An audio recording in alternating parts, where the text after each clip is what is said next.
السلام علیکم. امید کوم ټول به روغ او جوړ یاست. پرون ماته یو میسج رالو، ما واتس اپ په هغه میسج باندې هیک شو. څنګه میسج وو، څنګه هیک شو؟ میسج رالو، میسج می څرنګه کلیک کو او 1399 سمثینګ میسجان آلریډي انریډ میسجان پراته ول. د پاسپورت په حواله سره، شناختی کارت په حواله سره په دې معاملاتو کې اعلان نه کول. نو ما میسج رالو، اس میسج می کلیک کو، میسج می خلاصو، هغه میسج هم ورک شو، نمبر هم ورک شول. ما واتس اپ شاته ولاړو، بند شو. ما به خلاصاو دی نه خلاصېدو، ما به خلاصاو دی نه خلاصېدو.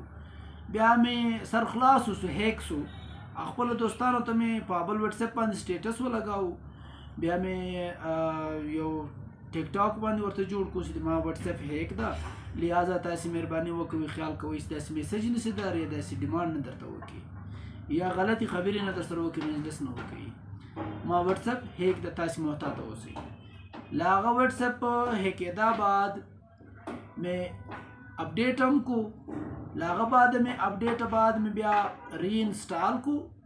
ری انسټال کې بیا کار وسو، سم شو. اوس د ما نقصان څه وسو، چا وکړو، کوم نقصان یې وکړو، کومه ډیټا یې یوړه، دا لږ غور سره خبره ده. ما ډیټا د 14 کلو څخه ما ډیټا په د موبایل کې رااړومه پرته یي. هغه کې داسې تصویران د خپلو هغو خلکو څخه اوس له موږ سره موجود هم نه دي، ځینې خو د هغو قیمتي تصویران، ویډیوز، خبرې هغه موږ په دې موبایل کې یې شوي.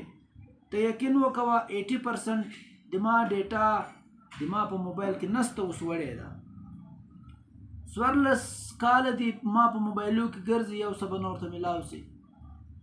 څه ټایم مخکې به تاسې خبر یاست، عیسایي ته مکمل اختیارات ورکړل چې ته د چا موبایل، د چا ویډیو، د چا میسج، د چا آډیو کال، ویډیو کال ته ریکارډ کوی سي، ته هیک کوی سي.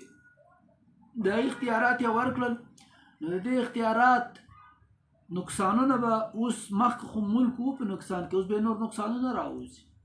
چې ما یو عام شهري ته دونه نقصان راکو، نو بیا په له دې څخه کوم خلک پاتې دي؟ او هر انسان خپل راز لري، خپل سیکریسي لري، خپل پټي خبرې لري. هغه ټوله به راوځي، یو سړی به سر نسي شورولی، ټوله به محتاطه زندگی تیروي، ټوله به یرغماله زندگی تیروي. خو بل موبایل هم را سره ده، واتس اپ هم سته، ټیک ټاک هم سته، یوټیوب هم سته، فیسبوک، هر سوشل میډیا مې استعمال کړې ده. 14 کاله پشکې ګرځه، یو شی به پشکې پیدا نه کړي. داسې شی چې ته د ما زیر کوې یا ته ما سر ټیټوې یا ته ما بلیک میله کوې، هر هغه شی به انشاءالله تاسې ته نسي پیدا. تاسې هیک کوی سي، ته نور هم څه کوی سي، هغه وکوه. که ډېر زړه درته ډک وي، نو ما په موبایل کې بس څه بس دغه نقصان یې راته وکاو چې د ما هغه خپلې ښایسته قیمتي تصویران چې یو قیمت یې نه و، ما ته هغه نقصان راکو چې ناحقې تلافي نقصان ده. دوی تلافي نسي کولی، ها کوی یې سي. ما دپاره خو ایرریپیریبل لاس ده، چې ناحقې تلافي ده، لیکن دوی په دې کوی سي چې وړی یې سي، بیرته یې موبایل کې راته راکوی هم سي. نو زه اول دا ریکویسټ ورته کوم چې تاسې ښه جاج پړتال وکړئ، ځان مطمئنه کړئ، له هغه بعد دا ډیټا ماته راکړئ. که چیرې تاسې ته شی میلاو سو، ټوله دنیا ته ښکاره کوئ. لیکن ظلم ده، جبر ده.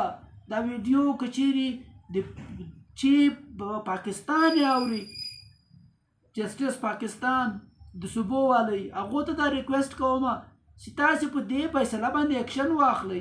په دې باندې نقصانونه راځي، په دې باندې ډېر نقصانونه دا کېږي چې یو سړی به دی، یو پاکستاني به دی، خودمختیار هم نه وي، هغه تاسې لیبرټي ورته یایي، تاسې لایف ټو لایف ورته یایي، تاسې مومنټ ورته یایي، تاسې فریډم اف سپیچ ورته یایي.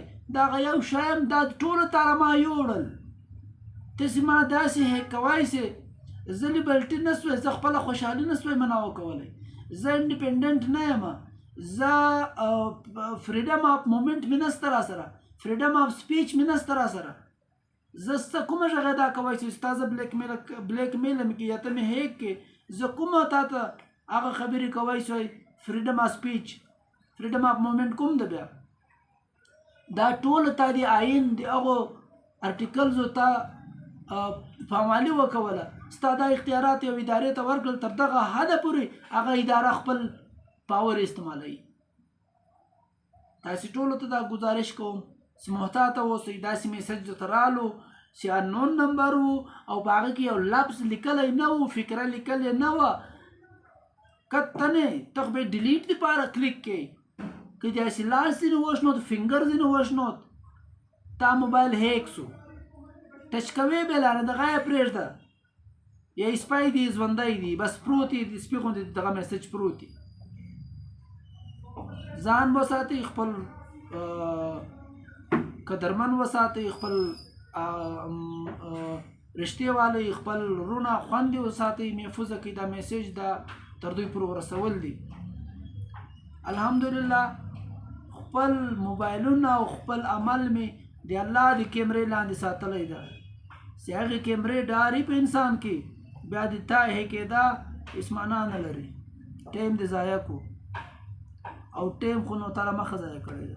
که د ټایم ضایع کړی نه وای، ملک پاکستان به دا حالات نه و. الله حافظ.